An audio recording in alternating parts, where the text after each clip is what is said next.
Hey guys, what's up? It's Danny here, and in today's video we're going to be talking about Miami's official, unofficial language known as Spanglish. Now Spanglish, as the name suggests, is a mixture between Spanish and English, and on top of that it does have some Miami influence behind it.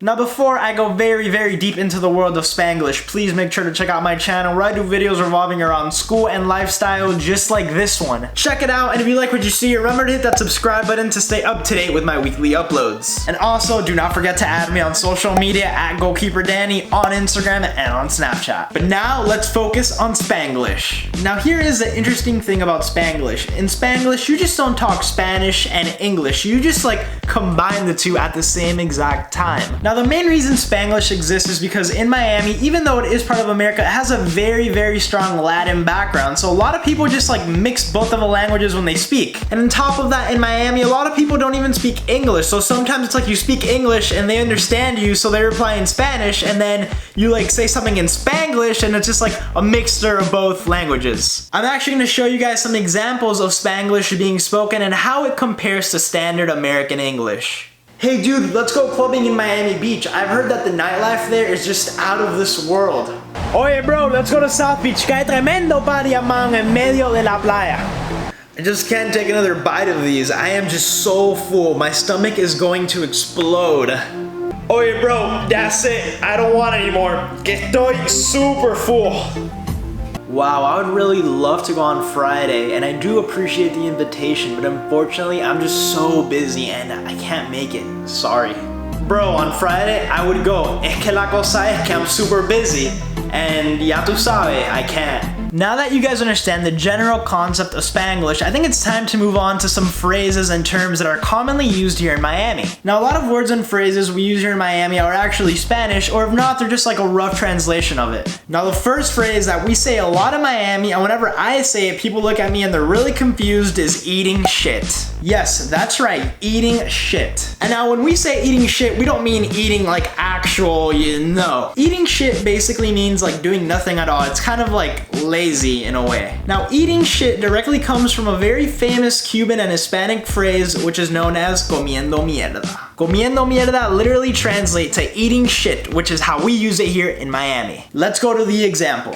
What a boring day it has been. Just me doing nothing at all, wasting my time watching YouTube on my phone. Just another day of doing nothing and eating shit on YouTube. Now the second word that we use a lot here in Miami, which is very well known, mainly due to Pitbull's influence, is Dali. Now Dali means a lot of things. It could be like, yes, come on, let's go. It could also be used in a flirty way. It could be the end to a conversation. The uses of Dali just vary so much. This is how Dali can be used in the real world of Miami. Yes, let's go. Hey man, come on, can you please hurry up? We're gonna be late.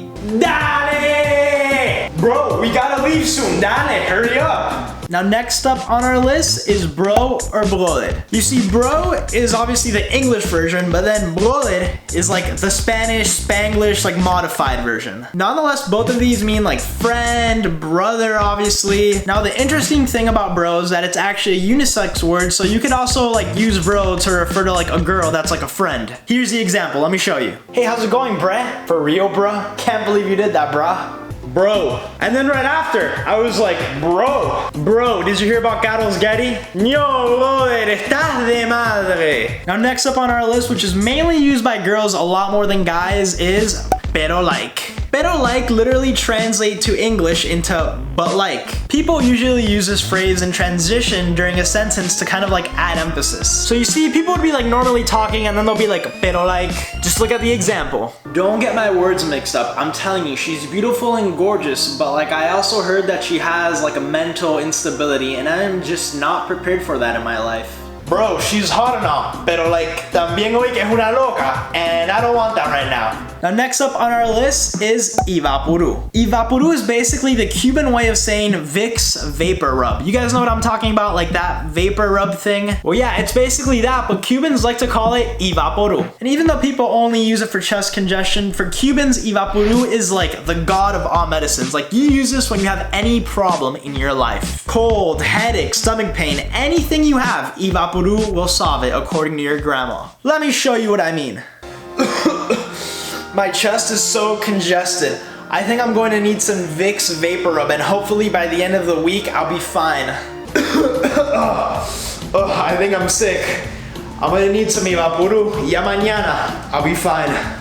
Now next up on our list is Ya tu sabes. Ya tu sabes is just a Spanish translation of a very famous English phrase, which is you already know. But instead of saying you already know, you say Ya tu sabes. Here's our example. Dude, there is no way in the world that you got with Amber's sister at the party last night. Like, what did you guys even do after the party? Well, when that happens, you already know. Bro, I still can't believe you got with Gato's sister last night at the Getty. And what did you guys even do after?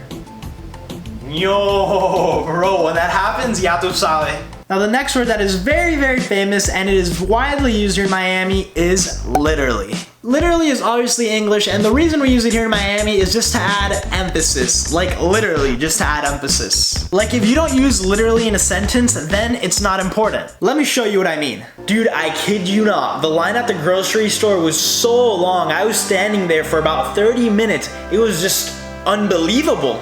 Bro, literally the line yesterday at Sedano's was literally so long. Okay, I was literally there for like 10 minutes, literally. Now next up on our list is Irregardless. Now this one's simple. Irregardless is basically regardless, but here in Miami we decided to add an I in front of the regardless. And I don't know how we came up with Irregardless, but yeah, we use it. It adds like a lot of emphasis. You say Irregardless. I would like to let you know that regardless of my financial situation after college, I do plan on moving out to a higher end apartment in an area in Miami known as Brickell. Oi, I want to tell you that regardless of what happens after college, me voy pa Brickell.